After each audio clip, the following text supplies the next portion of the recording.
Adesso partiamo da un altro complesso che si chiama ZZ Top, che messo in pericolo la lingua con ZZ Top è difficile dirlo, infatti dicono ZZ Top. Questi sono un complesso che dura da 40 anni e questi sono stati invitati da Eric Clapton a presentare la finale dell'ultimo festival di Crossroad, che è il più grande festival di rock mondiale, perché sono quanto di meglio il rock possa esprimere.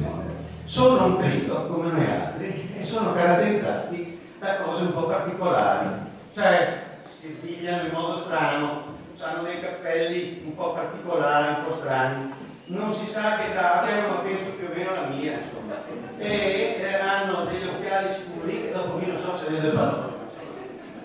Non ne vale, lo scherzo vale. Va bene lo stesso, e la cosa più peculiare che hanno è una barba enorme, lunga. La Gillette ha offerto loro ben $1 milione per farsela tagliare, ma loro non hanno accettato.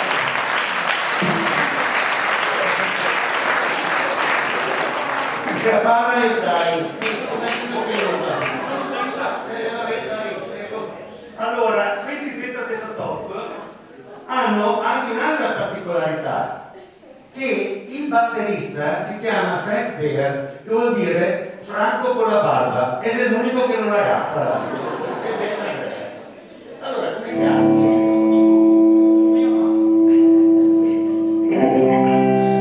Questo si chiama Sharp Dressed Man. Così si vede? Penso di sì, penso che siamo giusti, insomma. Rievochiamo un po', sembrando